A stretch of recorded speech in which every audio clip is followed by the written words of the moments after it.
My son is an addict on the streets of San Francisco. She's going to be conserved for life. She's never coming home. He was sicker than I thought. He was sicker than I even could ever perceive. I am afraid that he's not going to make it. You're quite literally fighting for your daughter's life. It's her life. I want the Department of Mental Health to show me that they can save one person, save Nick. He may very well just be okay with the drugs taking him. He shouldn't have suffered like this. It shouldn't be this hard. I can't say that death isn't better. That hurts. That hurts me to the core. If this is my last day on earth, am I going to do everything I can to save him?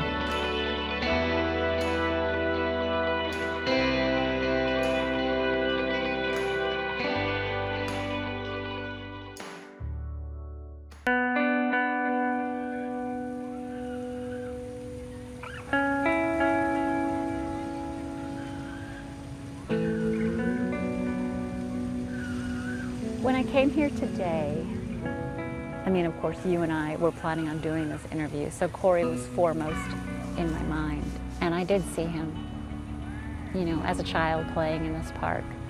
And I was thinking of pictures that we had taken of him, you know, coming through the slide and swinging on the swing, and they loved the tire swing. And it's just thinking back to those carefree days when I had no idea that this was going to be his life path, that he was going to have these struggles in life.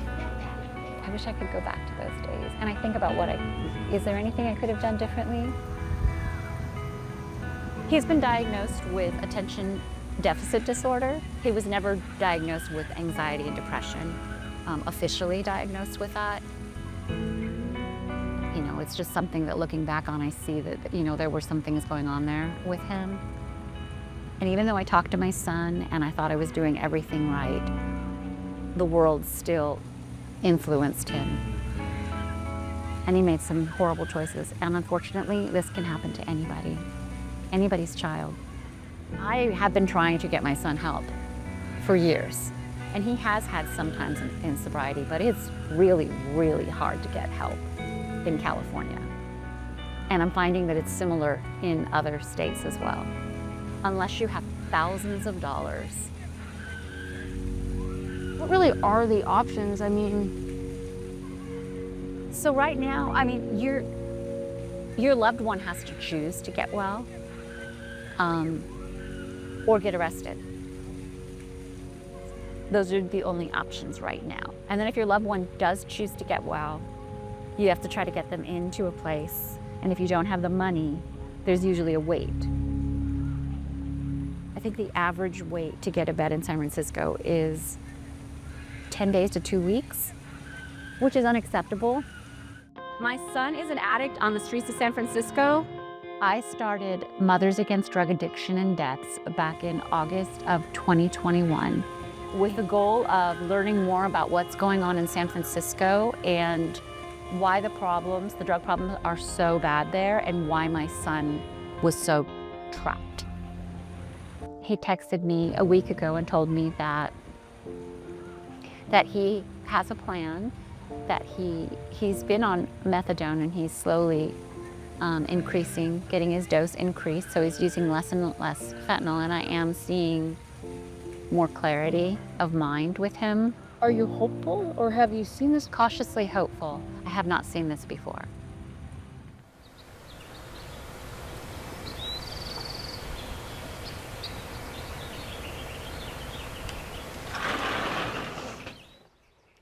So yeah, go ahead and tell me what you were saying.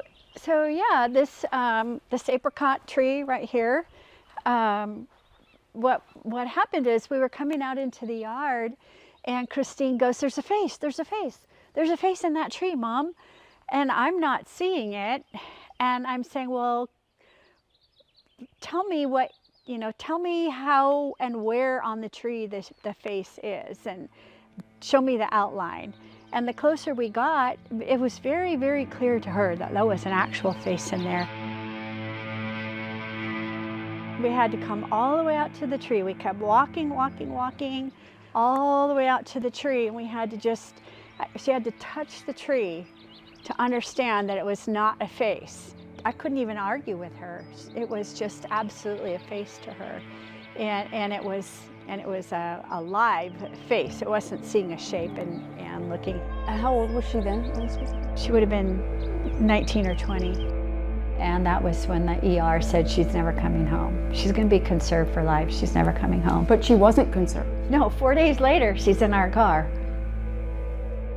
She became homeless because in 2020 she believed her rent was covered with COVID rent free. But we were never able to get that logic through her mind. She still had to pay her rent. So she lost her housing. And while she was homeless, she returned to one of the apartment complexes where that apartment complex was allowing housing for people kind of in her situation where you had to have a very low rent. As often happens, these are not great areas of town. And one temptation led to another, and she was not refilling her meds, and she just started doing street drugs. And while she was in the throes of that, apparently she pulled a sharp object on someone. That was in 2021.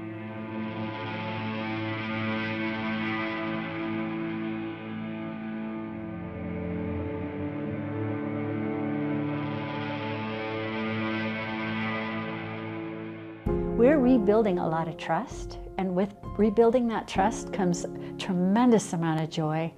And to see some of who I feel is her core self, who she's always been, is coming back out, and she's been able to connect with me and send some compliments.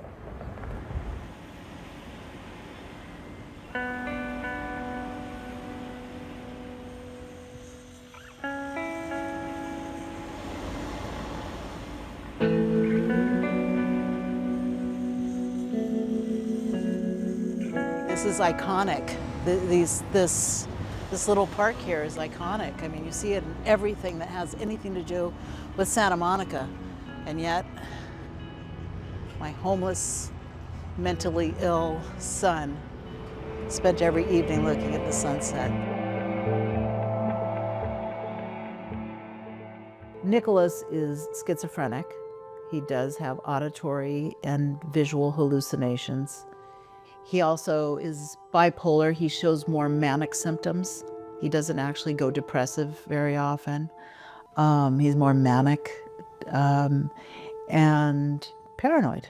Like, that's the one thing I really started seeing was the paranoia. This is us. We had gone to the racetrack. Look how tiny Joe was. He was like 10.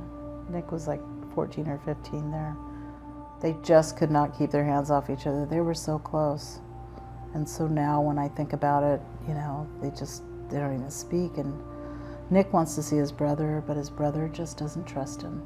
You know, he's scared of him. He saw too many episodes where it was scary. You know, it put a lot of wedges in our family. Nick's disease, not Nick, the disease. This was the day after my dad died. And Nick held his grandfather's hand as he died, and I held the other hand. And it wasn't pretty the way he went. He didn't go quietly, you know. It was a massive heart attack. Black blood came out of his mouth, and Nick was standing there holding his grandpa's hand. And his eyes were just big as saucers. And the guy didn't know that he was mentally ill. I really feel like that was it. That was too much for him. And that might have broken him. And after that, within 4 months, he was on his first mental health hold. You know, he was abusing Xanax and marijuana. And he was out of control. I couldn't reason with him. I tried tough love. I tried everything, but I didn't realize it was mental health until it started like rearing its head. And I kept thinking, if he just gets off the drugs, everything will be okay.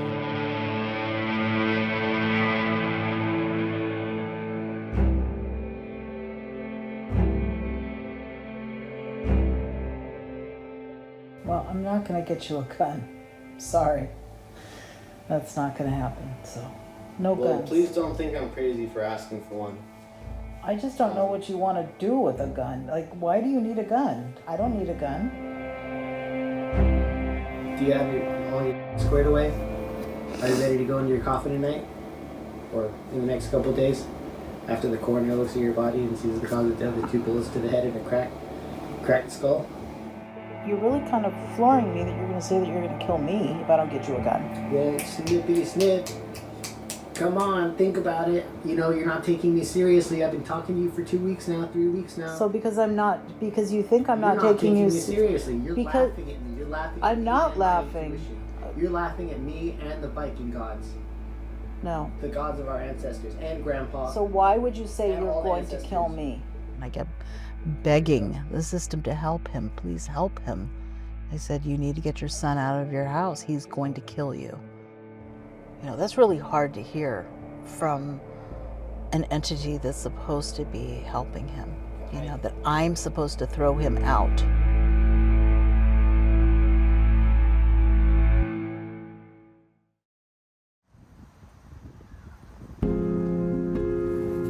One sandwich says mom. It does? Yeah, the other one.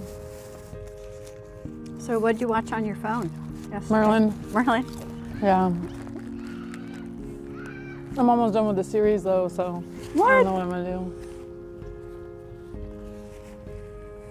I'm still on episode 3, trying to catch up to be able to have a conversation with you about it.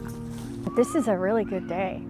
She's interactive, she's looking me in the eyes, she's carrying a conversation. She was able to describe what she's reading and her memories of other things that she's read. She could relate to my tiny report on what I'm reading. But that's one of our best subjects, is what are you watching or what are you reading? Cheers! What would you say is the one thing that people most misunderstand about you? That I want to live for like until I die. You know, like I'm not trying to like go off the rails or anything like that. Yeah, you think people have this perception that you just don't care? Or that like I'm not like worth spending a lifetime with or something. Why do you think that is? I don't know, maybe it's also like me, I can't imagine living past like 50 now. Now that I made it to 34, I'm like, if I make it to 35, that's amazing. And then after that, I might make it to like 50. So that'd be like another 20 years. Hey, you. Oh, give me a hand. Oh.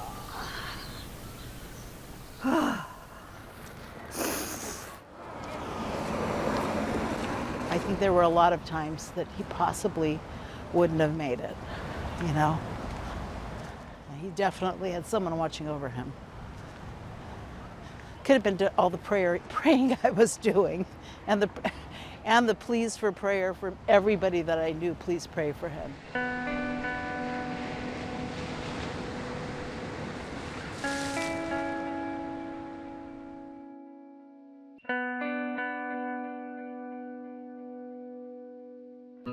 Long time coming.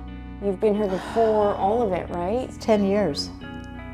10 years trying to get him conserved. He should have been conserved last year. He had a psychotic outbreak. He put on a scream mask and held a butcher knife outside of Nordstrom in downtown Santa Monica, and he thought he was filming a movie. Instead, what he was doing was freaking out the residents of Santa Monica, and they were calling 911. The police rolled up. They told him to drop the knife. Instead, he put it in his hoodie pocket and ran with his scream mask. They chased him, tackled him, and I called my contacts at Board of Supervisors, Department of Mental Health. Come on, guys, they've got him in jail right now. He had a psychotic break. They picked him up and they put him in a hospital. They put him in Mission Community Hospital. He spent 2 weeks there. I sent them all of his background, everything. Department of Mental Health contacted the hospital as well, and everybody kind of tried to rally together to try and get Nick care. I thought, oh, this time for sure, we're gonna get him conserved, because he had already been skipped over for conservatorship. And I thought, oh, here we go.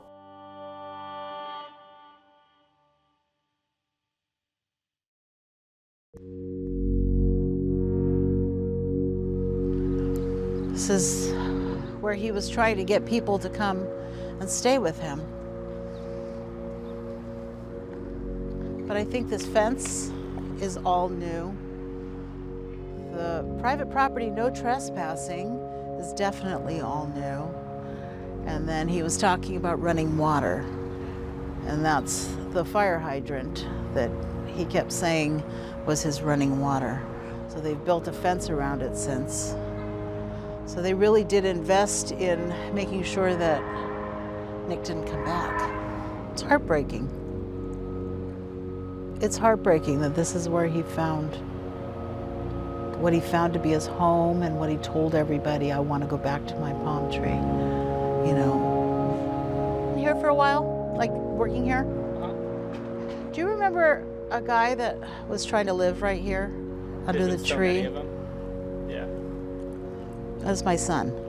I don't, yeah. Yeah. There's been a lot, yeah. Yeah. A lot of people was my son, All those nights, Debbie, and times that you would wonder where he was. Now you know where he likely was. What does that feel like? He was sicker than I thought. He was sicker than I even could ever perceive, because this is not shelter. That's not shelter. It's the spot that just lucky he didn't die in. I'm glad that we're not here visiting the spot where Nick died.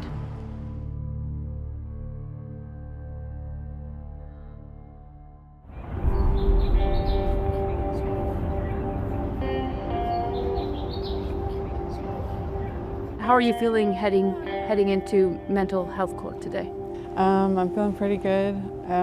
Feel nervous though, because I relapsed on Friday, and that might show on my drug test. So he might make me do random testing, or he might put me in a cell for 5 days, or he might make me do community service, or he could make me do more groups. And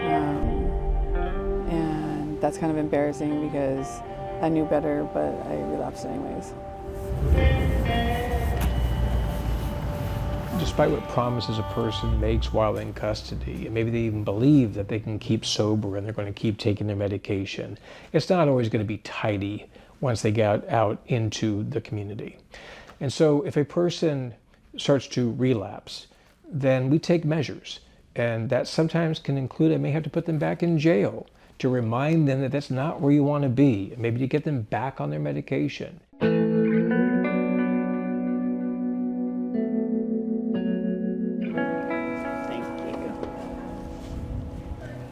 Wow, what a relief. So the good news is that you're going to all your programs, all the other things you're doing exactly right. Yeah. And all the other in-between testing came out fine. Thank you for doing all the other things you're supposed to do. One blip is all. One blip, right? Okay. What do you want to do now? I want to go to milkshake. Okay, milkshake sounds really good. All right.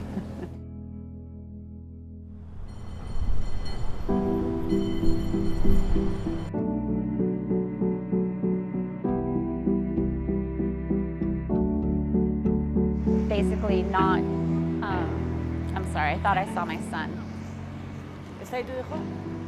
Yeah, it's not him, it's not him.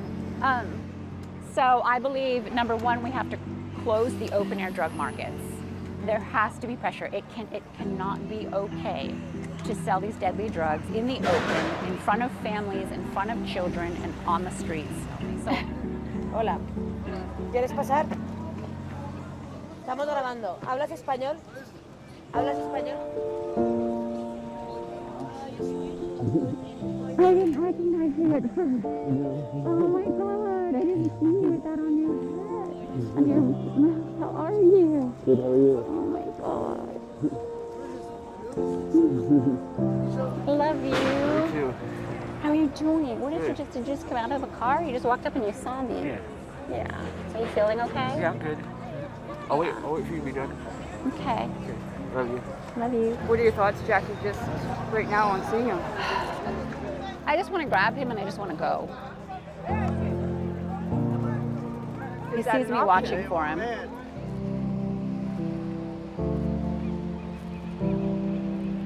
All right, sweetie, let's go to the car.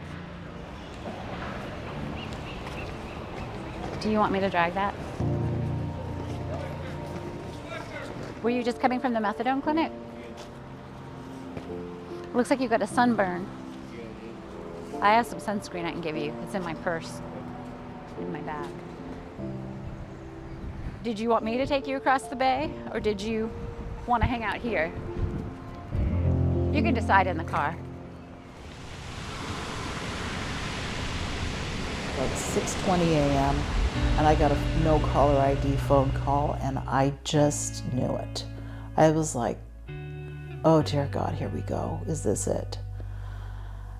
And I answered the phone. He goes, you remember me?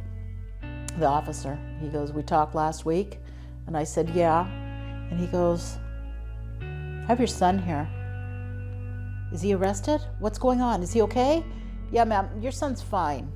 He was found sleeping at the park. I told him he better call his mother. So Nick gets on the phone. Hi, Mom. And then he paused and he goes, it's gonna be all right now, Mom, right? And that was the beginning of Nick going to the hospital and having a chance at conservatorship again. And today's the day. I'm praying today is the day, and that his dream comes true, that everything's gonna be all right.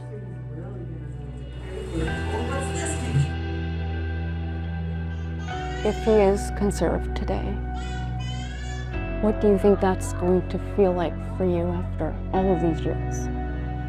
It's gonna feel like day one of maybe Nick will survive this disease. Maybe he'll survive. That's all you're asking for. I just want him to have a chance. Just a chance at survival, because this path is killing him.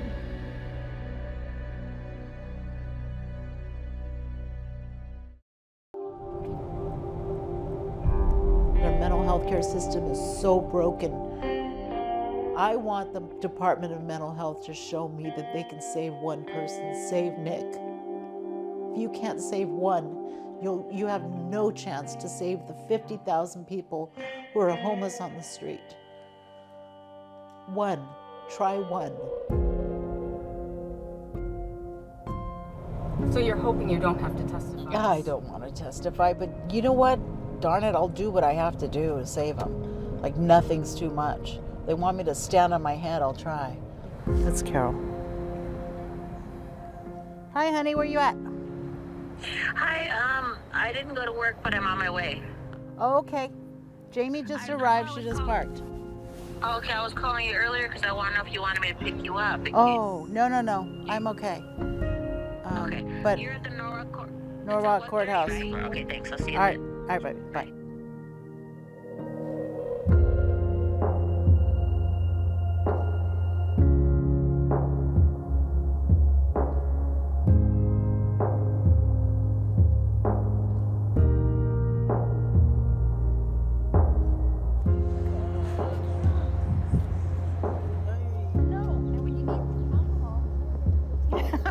Oh my God, that took a whole village and a city to get this done. Oh my God.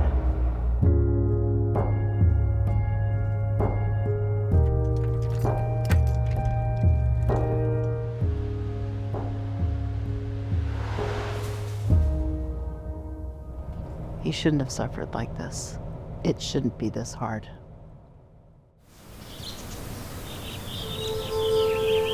Understanding just how easy it is to overdose, naturally our brain goes to the morgue. Clearly, I've been here before. There's her name popping up. That's also heart-sickening. I placed an unrealistic amount of trust in the system that she's part of, and I didn't recognize I underestimated how much our family knows, how much our information could change a situation in a hurry. But that's largely because you are continually encouraged, correct, to let the system Not play only out. are we encouraged, we're prohibited. That's the ridiculous part. I mean, I get it that not all families are healthy. I do get it. But for many of us, to experience this over and over and over, I'm sorry, we cannot confirm or deny that your family member is here. When many of us have helpful medical histories, helpful physical health histories, let's get this person who wanted to enter this program voluntarily, chose this, says, I don't want to live like that anymore. Yeah, right. And I need help doing it, and I Right. will accept that help. But I need the help. But I need help. And then we just dump them?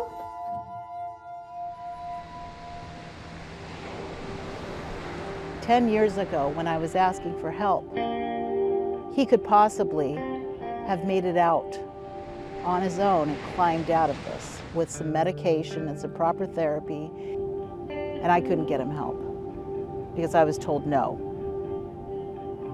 No shouldn't be an option, not when our kids are at stake. And it doesn't matter if it's your kid, your niece, your nephew, whoever. You shouldn't have to wait a decade to get help.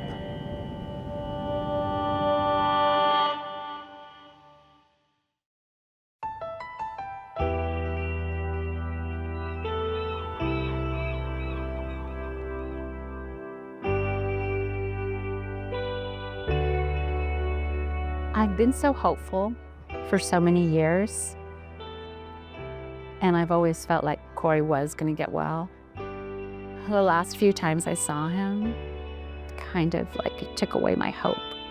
It crushed my heart because I started to see maybe he's not really going to get out of this alive. It's just really hard for me to, to come to terms with that might be the reality. This is my baby, and when I look at him, I see all the stages of who he is, from that sweet, adorable baby to the toddler, school, him playing the saxophone in the marching band, him playing football. I mean, all of that. To even now, how he smiles at me when I see him, even though, he's missing some teeth now and his face is drawn. He's very thin, but his eyes still sparkle. They still sparkle. The last couple times they're not as brightly, though, because I think he's really feeling the weight of what he's been living. And I'm hoping that's going to motivate him to get well. And it needs to soon, or I am afraid that he's not going to make it.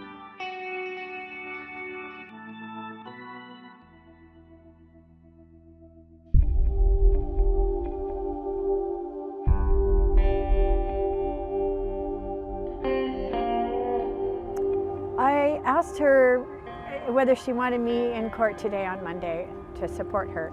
And she had a very visceral and immediate reaction response of, I am not part of that program anymore. I'm not participating. They're doing nothing for me. I'm not going to be there. And I said, are you sure? Yeah, I'm not going. Why would I go? And then I haven't heard from her since Thursday. This kind of behavior is very connected to other times when especially her mental health is sliding, and then that often leads to, to trying to feel better with substances. I'm most worried that she's going to disappear into one of the encampments just a few streets over. The encampments are notorious for roping people in to be drug runners or having somebody wrap around you and become your pimp. Really, the bottom line is there's no nice way to put it.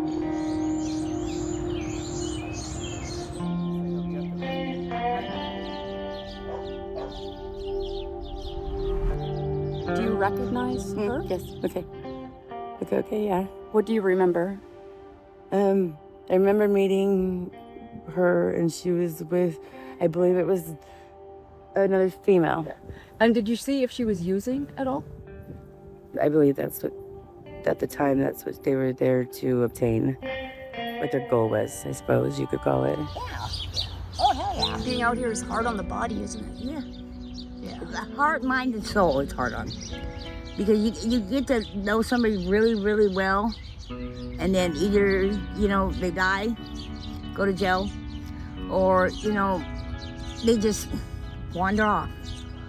So as a person in a felony incompetent to stand trial program where people are supposed to know where she is, and she's disappeared, and the agency looking after her is not worried about her being missing, which doesn't make any sense to me.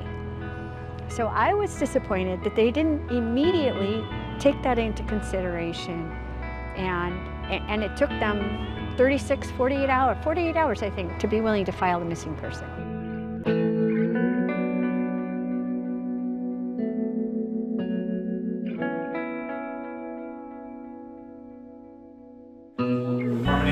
You know, we're looking at people who have been arrested because really of their illness. They're off their medication and they commit an offense. And it can be a violent offense.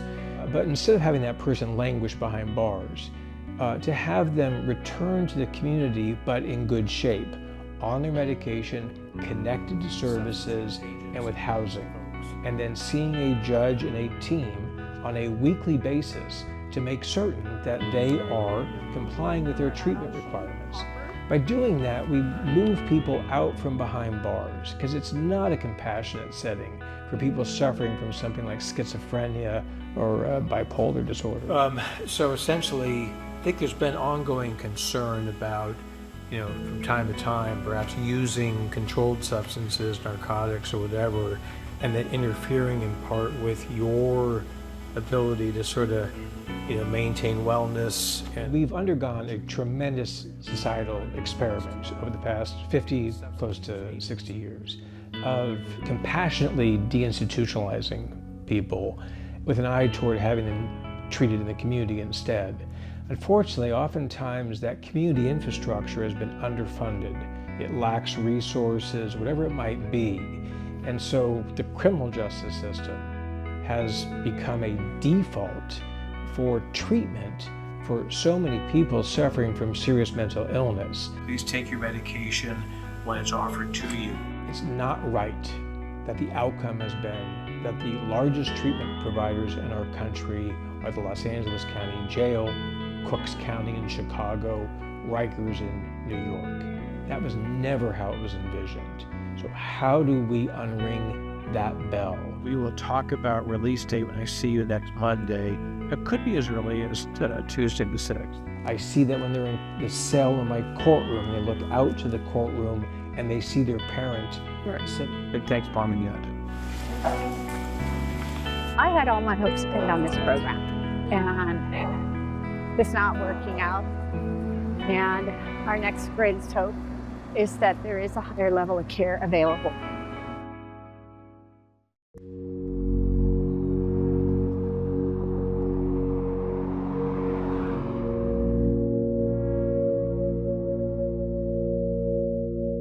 They have conserved people, but they have them as they're waiting to be transferred into these locked facilities, so they hold them. He doesn't fight taking the meds. He knows that it's a part of how he's going to get out of there, being cooperative. And so he's learned that. And that's a world away from where he was before with no meds. You know, I'm never taking meds, you know, and he would end up, you know, strapped in 4-point restraints, you know, kicking and screaming. So him voluntarily taking meds, this is a big deal, you know. Would he continue to do it if he got released tomorrow? Absolutely not. What do you find yourself thinking about on your drives? I'm usually pretty excited to see him because it's good times with him. And now he's back to being my son, you know, and I just enjoy spending time with him. And I could have lost him. You know how close I was to losing him?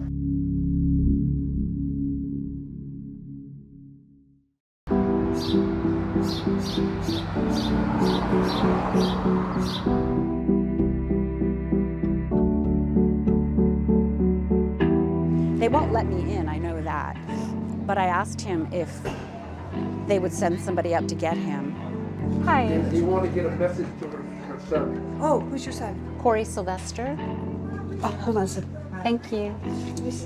He says I'm on his emergency list. Okay, because by HIPAA, we cannot confirm or deny that he's Here. I understand that. But he's told me he's on the Corey Sylvester. I think the waiting is hard.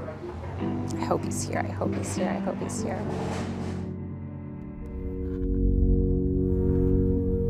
It's tense, just hard, especially because this really looks like a state prison.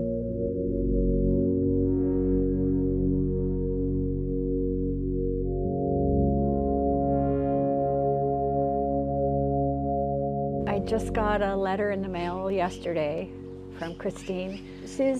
We give her some commissary funds, and she spent some of it on buying an envelope and a stamp, and the letter that arrived yesterday. In her own handwriting with mostly good spelling. I mean, she was phenomenal writer in 2008 to 2011. College, university level, University of California level writer. And the letter arrives, their handwriting. And she struggled with a couple of words and crossed it out and tried to respell it and crossed it out and tried to respell it. These were her strengths. And the sentence was about telling me what she wanted when she got out. And the number one thing was to finish her degree. And she couldn't spell the words in the sentence, get it right. And there's a piece of her that knew it wasn't right, but accessing those skills was just beyond her capacity at that moment. But she still tried.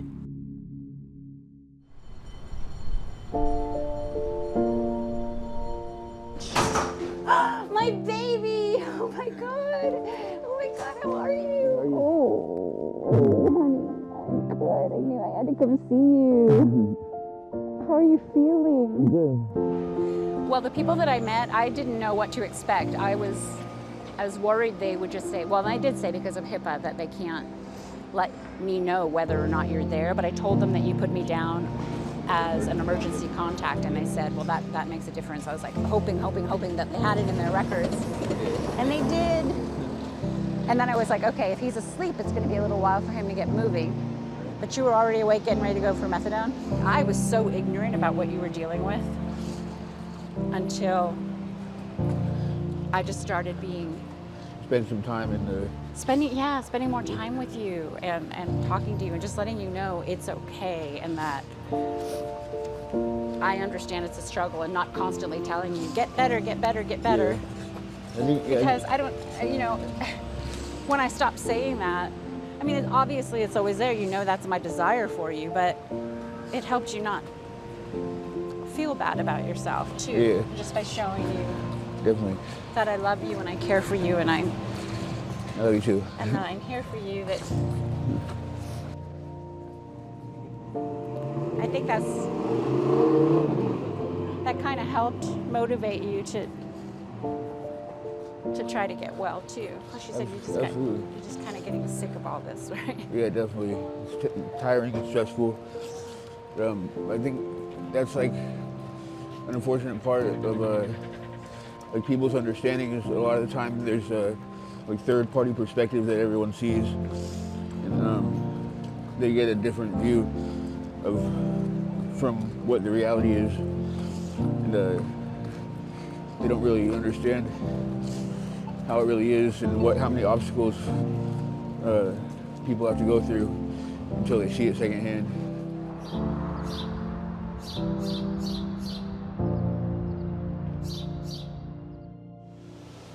It's so interesting, Jackie, how some people probably say to you, why aren't you there every day? And then you probably have other people saying, you're doing too much. Yes. I do have a lot of people say that. What are your thoughts about that? My thoughts are, Corey needs to know he's loved and I haven't given up on him. And anything I can do to let him know that gives him hope, I believe. If he felt like his mom gave up on him, I don't even want to think about what that would do to his mind and heart. He may very well just be okay with the drugs taking him. But he knows what that would do to me. And I think part of the reason he fights for his sobriety is because of my love for him.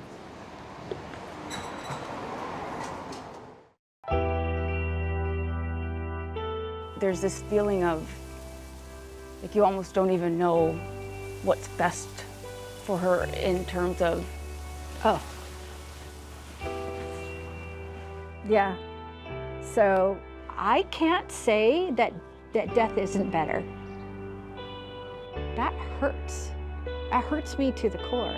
I woke up every morning going, if this is my last day on earth, as if it could be Nick's last day on earth, you know. Am I gonna do everything I can to save him? are you ready to fight again if you have to? I don't think that I can look away now, you know. Just because my son is safe, can I look away? No. It's really about getting through these illnesses with support. It's just like other kinds of serious illnesses where we expect a support system to be there. Well, and you're quite literally fighting for your daughter's life. Correct. Yeah. Right? It Yeah. is.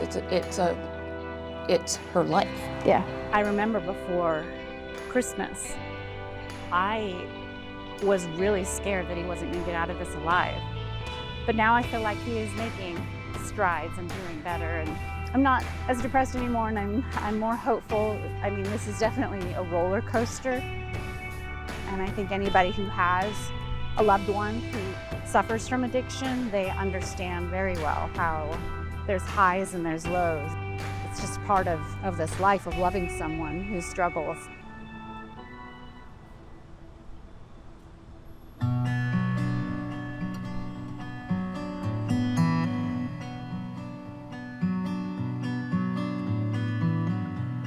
This place no longer feels like home.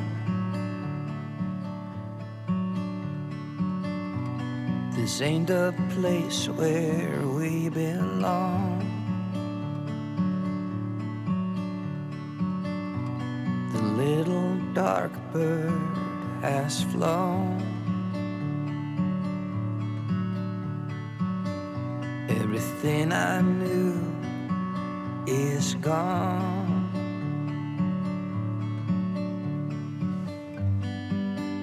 How can silence be so loud? Endless days in these dark clouds. I haven't seen the light for days.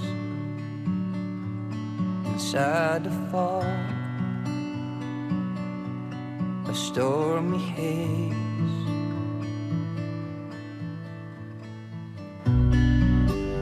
How can silence be so loud? Endless days in these dark clouds.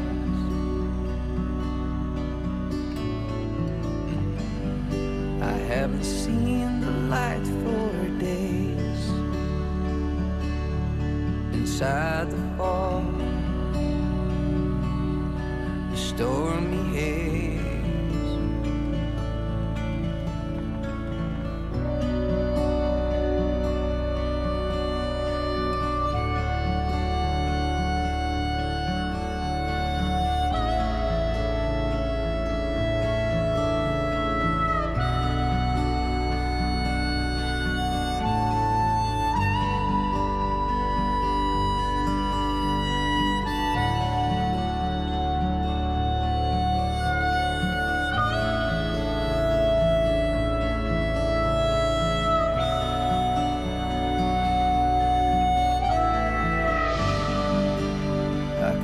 silence be so loud. Endless days and these dark clouds.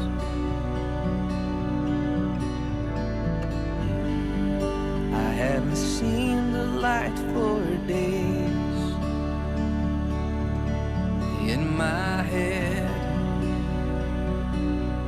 in a stormy haze.